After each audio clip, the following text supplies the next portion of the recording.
राजस्थान की सांस्कृतिक धरोहर। इसके लेखक है अगरचंद नाहटा। जीवन अपने आप में एक अस्तित्व मात्र है, किंतु जीवन की शैली एक ऐसी विद्या है जो मनुष्य को मनुष्यत्व सिखाती है। उसके रहन सहन, सोच विचार और शिष्टाचार का सौंदर्य प्रदान करती है। जीवन में सौंदर्य का संस्कार आते ही वह अपने को सुसंस्कृत कहने लगता है। यह सुसंस्कृत कहलाने की स्पृहा और इसकी क्रियान्विति संस्कृति का ही अंग है। यद्यपि संस्कृति अपने आप में बहुत व्यापक और गहन है। राजस्थान का इतिहास शौर्य गाथाओं से परिपूर्ण है। यहाँ का जीवन रोमांच और बलिदानों से भरा पड़ा है। उसी की अभिव्यक्ति यहाँ के साहित्य और विभिन्न कलाओं में दृष्टिगोचर होती है। राजस्थानी समाज में नित्य प्रति होने वाले संस्कारों के आयोजनों में भी इन्हीं भावनाओं को पोषण मिलता है। राजस्थान का बालक माँ के गर्भ में आते ही संस्कार गीत सुनने लगता है और मृत्यु पर्यंत उन्हीं स्वर लहरियों में गोते लगाता हुआ इस संसार से विदा हो जाता है।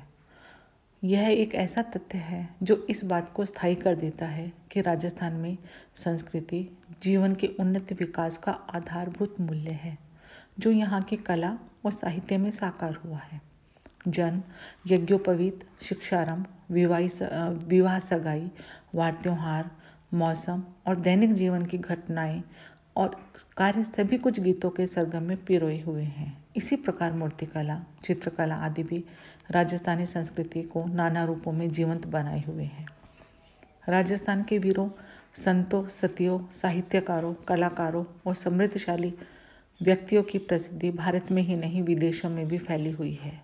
यह प्रदेश पहले कई भागों व राज्यों में बटा हुआ था और इसके मरु, जंगल, मत्स्य, मेदपाट, सपात, लक्ष, बागड़, गाड़, गुर्जरता आदि विभिन्न नाम काफ़ी प्रसिद्ध रहे हैं।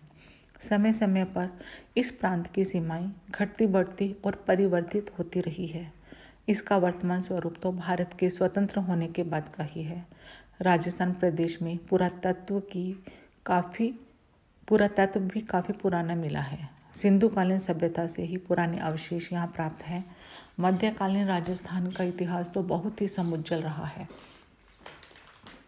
वीरभूमि के रूप में तो इसकी बहुत प्रसिद्धि है। यहाँ अनेक धर्म संप्रदायों का उद्भव एवं विकास हुआ। साहित्य और कला की भी समृद्ध परंपरा इस प्रदेश के नाम को चार चांद लगाती है।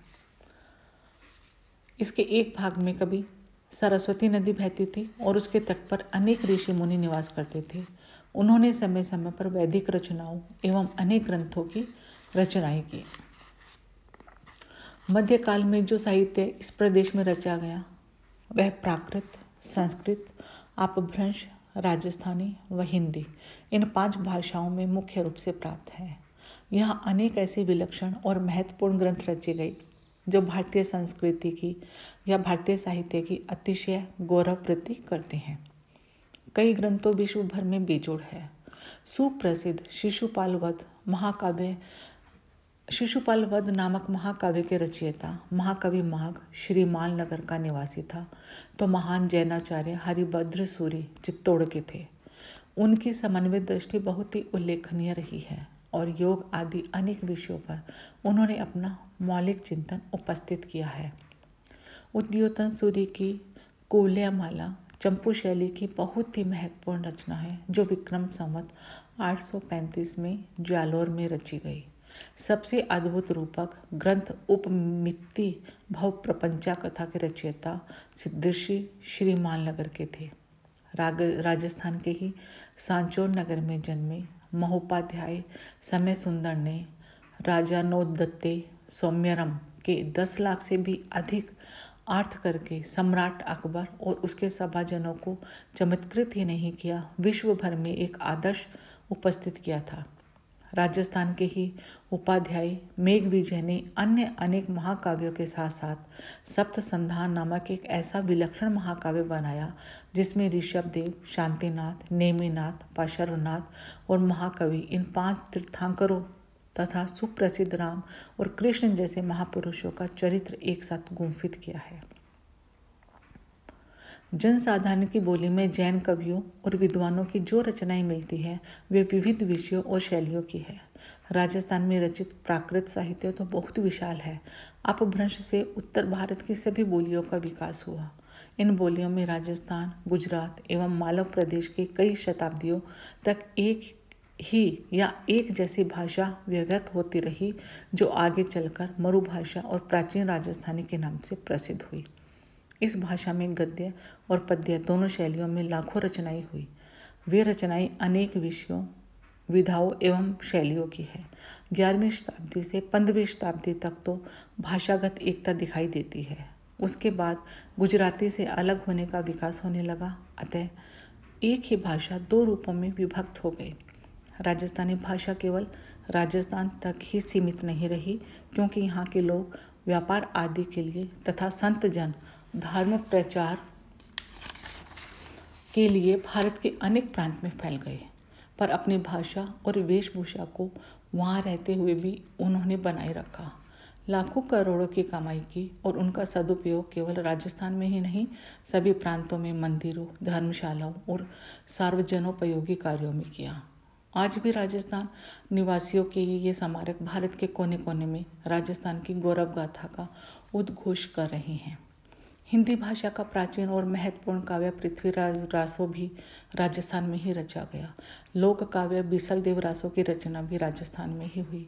हिंदी के आदिकाल या वीरगाथा काल की प्राय सभी रचनाएं राजस्थान में ही हुई है।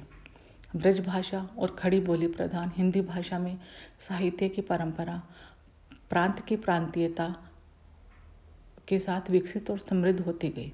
फलतः सैकड़ों कवियों की हजारों रचनाएं आज भी प्राप्त हैं।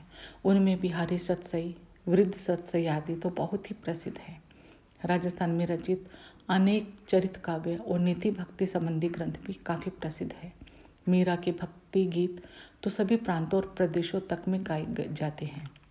राजस्थानी भाषा की कई बोलियां हैं, उनमें काफ़ी साहित्य रचा गया है। राजस्थान का सबसे बड़ा भाग मरु प्रदेश के नाम से विख्यात रहा, अतः यहाँ की भाषा का नाम मरु भाषा या मारवाड़ी है, तथा राजस्थान के किसी भी प्रदेश के लोग अन्य प्रांतों में गए वे मारवाड़ी के नाम से प्रसिद्ध है।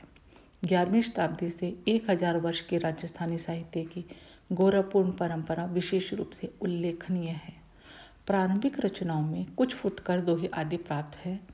13वीं शताब्दी से तो स्वतंत्र उल्लेखनीय रचनाएं मिलने लगी, जो प्रत्येक शताब्दी के प्रत्येक चरण की है।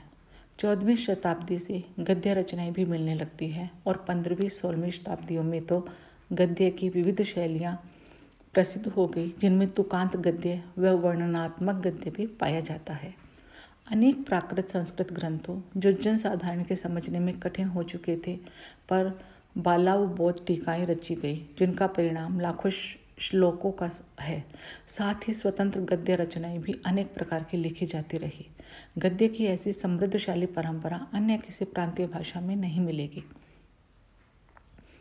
जनसाधारण के जीवन स्तर को ऊंचा उठाने के लिए जैन विद्वानों और संतों ने हजारों चरित काव्य और नीति के दोहों में भक्ति के बद भजन गाए। संतों की भाषा में मिश्रण अधिक पाया जाता है, इसलिए उसे सद्दुगड़ी भाषा कहा जाता है। दादो आदि अनेक संत संप्रदाय राजस्थान में हुए, जिनका प्रभाव अन्य प्रांतों में तो खूब फैला। उन संत संप्रदायों का साहित्य भी लाखों पदों में है। इसी तरह चारण कवियों ने भी दोहे, गीत आदि हजारों की संख्या में रचे हैं। राजाओं और वीरों के लिए रचित उनके डिंगल गीतों और काव्यों तथा ख्यातों का तो ऐसा ऐतिहासिक दृष्टि से भी बड़ा महत्व है। ढोला मारूरा दुहा नामक प्रेम काव्य काफ़ी प्राचीन और प्रसिद्ध है। बीकानेर के भक्त कवि राठौड़ पृथ्वीराज ने कृष्ण रुक्मणी वेली नामक श्रेष्ठ काव्य रचकर राजस्थानी साहित्य में गौरव वृद्धि की। जैन कवियों ने लोक प्रचलित कथाओं संबंधी अनेक काव्य रचे, जिनमें कुशल लाभ का ढोला मारू, माधवा नल काम कंदला चौपाई और केशव कीर्ति वर्धन रचित सद्यवत्स शवालिंगा चौपाई आदि विशुद्ध प्रेम काव्य है। चारण कवियों के राजरूपक, गजरूपक, विड़व श्रृंगार आदि अनेक ऐतिहासिक काव्य प्रकाशित हो चुके हैं। राजस्थानी भाषा में ख्यातों और बातों की रचना भी खूब हुई है। मुणोत नैणसी ख्यात तो केवल राजस्थान के इतिहास के लिए ही नहीं, गुजरात आदि अन्य प्रदेशों के इतिहास के लिए भी बहुत महत्वपूर्ण है। बीकानेर के दयालदास सिंधायच ने राठौड़ोरी ख्यात और बीकानेरी ख्यात तथा अन्य कई ग्रंथ बनाए। मोहता भीम सिंह की गजनामा नामक ख्यात बहुत ही महत्वपूर्ण है, पर अभी तक वह अप्रकाशित है। प्राय सभी राजवंशों, राजाओं, ठाकुरों आदि ने छोटी मोटी कई ख्यातें लिखवाई। राजस्थानी बातें तो सैकड़ों की संख्या में विविध शैलियों में पाई जाती है। जन समाज में भी वे खूब लोकप्रिय हुई है। बातों के कहने की अपनी एक विशिष्ट शैली है जो अन्यत्र प्राय नहीं पाई जाती।